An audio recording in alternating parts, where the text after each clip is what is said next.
Friends, welcome to Sathya's coffee. நம்மளோட சேனலை subscribe பண்ணிக்கோங்க. அப்படி பக்கத்தில் இருக்க பெல் ஐக்கானை ப்ரெஸ் பண்ணிக்கோங்க. இன்றைக்கி ரோட் சைடில் பீச் சைட்லலாம் பார்த்தீங்கன்னா மரவள்ளி கிழங்கு சிப்ஸ் விற்றுட்டு இருப்பாங்க. அதே மாதிரி டேஸ்ட்டாக வீட்டில் எப்படி செய்கிறதுன்னு தான் பார்க்க போகிறோம். அதுக்கு முன்னாடி நம்ம சேனலை சப்ஸ்கிரைப் பண்ணாதவங்களாம் சப்ஸ்கிரைப் பண்ணிவிடுங்க.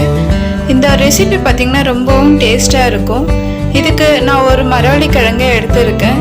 இது இப்போ நல்லா தோல் சீவி வாஷ் பண்ணி எடுத்துக்கலாம். இப்போ பார்த்தீங்கன்னா 3 பீஸாக கட் பண்ணி எடுத்துருக்கேன்.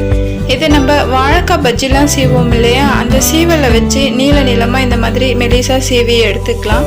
எண்ணெய் நல்லா சூடானதும் இதில் நம்ம மரவள்ளி கிழங்கெல்லாம் போட்டு பொரித்து எடுத்துக்க போகிறோம். எண்ணெய் நல்லா சூடாக இருக்கணும். பொரிய வைக்கும்போது எண்ணெயை மீடியம் ஃப்ளேமில் வச்சு நம்ம பொரிய வச்சு எடுத்துக்கலாம்.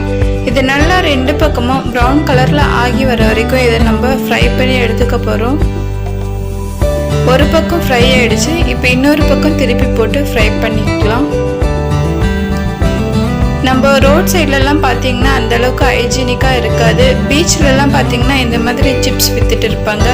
அங்கெல்லாம் சாப்பிட்ணுன்னு தோணும், ஆனால் அங்கே அவ்வளோ ஹைஜீனிக்காக இருக்காதுன்னு சாப்பிட்டு சில பேர் அவாய்ட் பண்ணிவிடுவோம்.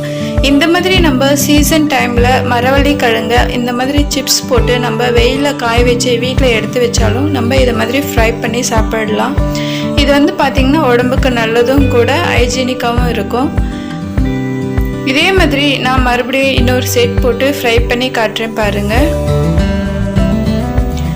இது பார்த்திங்கன்னா ரொம்பவும் டேஸ்ட்டாக இருக்கும்.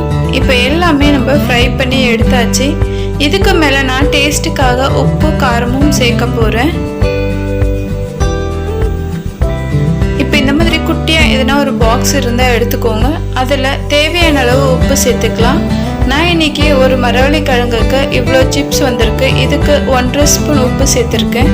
அது கூடவே 3/4 ஸ்பூன் மிளகாய்த்தூள் சேர்த்துருக்கேன். நீங்கள் காரத்துக்கு எவ்வளோ வேணுமோ அவ்வளோ சேர்த்துக்கலாம். இப்போ இது ரெண்டுத்தையும் சேர்த்து நல்லா மிக்ஸ் பண்ணி எடுத்துக்கலாம். பார்த்திங்கன்னா நல்லா மிக்ஸ் ஆகிருக்கு. இதே இப்போ இந்த சிப்ஸ் மேலே தூவி விடலாம். இதை பார்த்திங்கன்னா இந்த சிப்ஸ்க்கு இன்னும் ரொம்ப டேஸ்ட்டு கொடுக்கும். நீங்கள் இந்த சிப்ஸ் ஃப்ரை பண்ணும்போது நல்ல ஆயிலில் ஃப்ரை பண்ணுங்கள். நான் இன்றைக்கி கடலை எண்ணெய் யூஸ் பண்ணி தான் ஃப்ரை பண்ணியிருக்கேன். இது பார்த்திங்கன்னா குழந்தைங்களும் விரும்பி சாப்பிடுவாங்கன்றதுனால நான் கடலை எண்ணெயில் ஃப்ரை பண்ணியிருக்கேன்.